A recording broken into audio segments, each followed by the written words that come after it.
Hello traders, hello friends. Welcome again to my channel. I'm Coach Jay. And syempre, welcome to our weekly Forex forecast. So, i-check natin ang gold, Euro USD, and GBP USD. Okay, so syempre, start tayo kay US dollar index dahil ang mga tinitrade natin ay may mga USD pairs. Okay? So, starting dito sa weekly time frame, makikita natin na ang US dollar index ay nagkikreate pa naman ng series of higher highs and higher lows. So, therefore, mukhang continue pa rin naman ang strength ng US dollar index, okay? However, kita natin ito, sige tingnan natin, baba tayo sa daily time frame. Okay. So for the past few days, choppy ang US dollar index, no? So it's relatively choppy, but as long as nagwo-hold itong 105 na area ay bullish pa rin naman ako kay US dollar index. Alright? Let's check some news. Yan, ito yung pinaka-summary na lang. So, key points, US PSE index unchanged in May, up 2.6 year-on-year. Okay? Chicago PMI index rises in June. Fed funds futures is slightly lift rate cut chances in September. Dollar yen up nearly 6% on the month, 1.9% on the quarter. Euro on track for biggest monthly fall since January. Okay, so yung euro nga, no, very siya. Alright, so ito yung mga significant events for next week. So magiging busy na naman tayong mga traders. So Monday meron sa Euro German Prelims PI, tapos meron din sa USD ISM Manufacturing. Okay, tapos Tuesday, ito CPI, and siyempre ito meron tayo sa July 2, 9:30 PM dito sa Fed Chair Powell Speaks. Okay? And meron din NFT, kaya talaga magiging volatile na naman ang market. Tapos, ito naman sa Thursday ay mayroong election sa UK. Okay. Parliamentary elections. Yan. Okay. So, start na tayo kay gold. Yan. As usual, dahil weekend, ay mag-a-analyze tayo, multi-time frame analysis tayo with, of course, sentiment analysis. Okay, gold. Ayan. Okay, so monthly. Kita natin itong monthly close na 'to 'no, very dodgy siya. So talagang sobrang nag-choppy yung market nitong June, okay?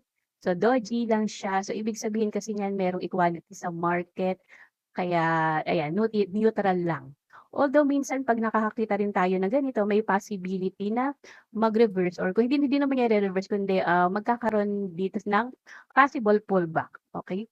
Which is good kasi siyempre ang price naman ay hindi nagmo-move in one direction, it really moves in ano 'no, in waves, 'yan. So, ayan. So tignan natin if magkakaroon pa ng more downside move, okay? Para magkaroon tayo ng decent pullback, okay? Check natin ang weekly time frame. Yan. So itong for the past 2 weeks din 'no, ganitong candle lang yung, napi-print. So talagang very choppy ang gold, kaya medyo tricky. Tricky talaga na i-trade sa ngayon ang gold, especially dun sa mga swing trader. So medyo waiting pa, pero sa mga day trader naman and sa mga scalper, siyempre level to level, okey naman siyang i-trade. Okay? Yan. So before we move on sa daily time frame, check natin ang COT report ng gold. Okay? Yan. So dito ko lang ulit yung kinuha sa TradingSters. So punta na lang tayo dito sa summary ko. Okay, so ito yung COT report ng gold. Kita nyo naman massively, no, nag-i-increase talaga ng net positions ang mga big institutions. So from 131,168 all the way up to 246,229 itong last na report, okay? So ang long nila ay 284,885. And then ang short lang nila ay 38,656. Okay? Yan. So, wala pa rin akong nakikitang additional shorts. Kaya medyo alanganin pa rin if ang tingin natin dito ay double top, okay? Kasi yung iba ang tingin nila double top, pero siyempre as long as nagho-hold naman itong support na 'to and wala pa tayong breakout or breakdown dito sa support level ay siyempre, ano pa rin siya 'no, naririto pa rin siya sa range ng resistance and ng support. So bounded siya diyaan sa area na 'yan, okey? So unless proven otherwise, okey? So ibig sabihin may possibility pa rin na mag-continuous na to the upside ang gold, okay. Pero again 'no, wala pa tayong nakikita ritong, wala pa tayong nakikitang any price action dahil para safe ay gusto natin magkaroon ng breakout dito sa area na 'to and siyempre sa retest doon tayo magba-buy, okey. So ngayon ang price ay naririto lang sa area na 'to, okay. 'Yan. So for the past few weeks diyan lang nagre-range ang price, okay. So kumbaga meron na siyang itong big range and meron pa siyang small range na 'to, okay. Sa mga nagde-day trader, tignan natin 'tong daily, sa mga nagde-day trade, ayan puwede tayong mag-short if dumating dito sa area na 'to, 'yan, if dumating diyan sa area na 'to dahil meron tayong supply level diyan, okay. So magandang mag-short diyan. And if bumalik naman ulit dito, puwede tayong mag-buy, okay? And then ito yung magiging target natin, 'yan. So again, kailangan siyempre meron tayong confirmation candle bago tayo mag-buy, okay? 'Yan. So that's for gold. Now let's move on to Euro USD.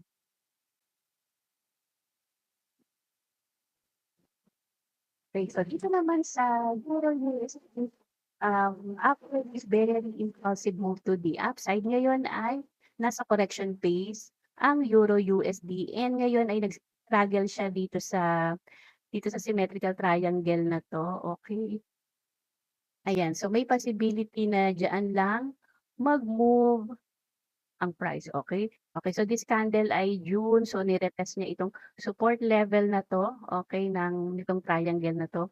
So may possibility na magkaroon tayo ng, na i-fill niya muna itong week na 'to, then magkaroon ng move to the upside, okay. Check natin ang weekly. Sa weekly time frame, ito ang itsura niya, ayusin lang natin ito, plotting natin, okay.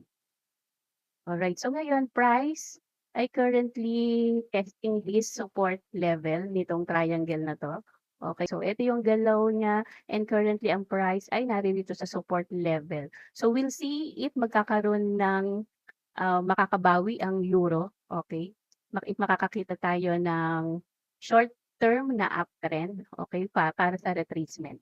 Yun naman, for the past few days, ito lang yung galaw niya, very choppy rin, okay. So, ranging siya. Hindi natin alam siyempre kung magkakaroon ng retracement para ire-test niya ulit itong EMA 200 na 'to, okay, tapos bababa ulit siya, okay. And then ito kasing EMA 200 na 'yan ay lining up din 'yan dito sa double top, okay. Or sa M pattern. Usually kasi ang mga M pattern ay binabalikan talaga ang neckline. Okay, so may possibility na balikan niya itong neckline. Let's check the COT report of euro. So looking at the COT report of euro USD, kita naman natin na okay, so from nagmo-move ang mga big institutions sa bearish side ng euro, okay. Kasi from 67,870 last June 4 na report nila ay -8,431 na ang kanilang net positions based sa latest report, okay. Although, if we can notice din ang long ay 167,370 versus na shorts na 175,801. Well, hindi naman siya masyadong nagkakalayo kaya nakakakita talaga tayo ng choppiness sa market, okay. So ranging. Okay, let's check the H1 time frame. Although dito sa H1 ay talagang bearish ang trend, okay? Bearish ang trend ng Euro USD, okay? So siguro, ako magse-sell ako if dumating dito or mas better if dito, okay? Kasi nandiya diyan yung magagandang supply level na possible balikan ang price na 'yan, okay? If ever sa mga gustong mag mag-long dito dahil i-a-anticipate nga na pupunta ang price dito, puwede kayong pumunta ng 15 minutes and siyempre maghanap doon ng any bullish price action like makakita kayo do'n ng double bottom, okay? Or inverted head and shoulders. 'Yan, kasi kailangan natin ng matinding, confirmation kasi nga very bearish ang Euro USD. Alright? Now let's move on to GBP USD. Looking at the monthly time frame, dito sa monthly time frame ng GBP USD, okay? So, very strong talaga itong support level na 'to. Okay, kasi every time na pumupunta ang price ay nagkakaroon ng move to the upside. Ito lang nagkaroon dito ng fake breakdown, pero as you can see, talagang nire-respect siya. Alright? And then ngayon nga, very aggressive itong candle na 'to, which signifies na bullish ang GBP USD. Okay? Okay. So, syempre, after nitong impulsive move, ang next step talaga ay correction. Okay, so ngayon ay nagko-correct ang price. Kaya ganito yung pinapakita niya. So, dito tayo mag-aabang ng ating long opportunities. Check muna natin ang weekly. Okay, so weekly, ayan, kita naman natin na choppy pa. Okay? And ang price ay medyo struggle pa siyang ma-break itong resistance na to. And alam naman natin na once ang price ay nasa resistance, ang mga seller ay talagang ipupush ang price na ibaba. Okay? So therefore, interested lang ako dito kay GBP USD pag makakita tayo ng breakout dito and sa retest doon tayo mag-aabang ng ating buy opportunities. Okay? And if we want to measure, okay. Yan. So well respected itong 38.2% na to. Okay. Ayan. So gano'n naman ang market 'no, after na impulsive move, medyo nagpo-pause talaga. So kaya makakakita tayo ng choppiness or any pullback. Minsan kasi ang pullback ay simple lang, etong ginagawa niya kasi ay complex pullback. Okay, so do'n nabubuo kasi yung mga patterns. Alright, pero 'pag titignan natin 'yan ay mukha pa rin naman siyang flag pattern. So kapag flag pattern kasi ibig sabihin may continuation pa to the upside. So ito yung fall niya, and then ito yung parang flag niya, okay? So mukha pa rin flag 'yan. Yan. Let's check the COT report for GBP. Yan. So as you can see 'no, from the last report nila nung May, negative 20,075 and sa last report nila ay positive na 'no, positive 44,048.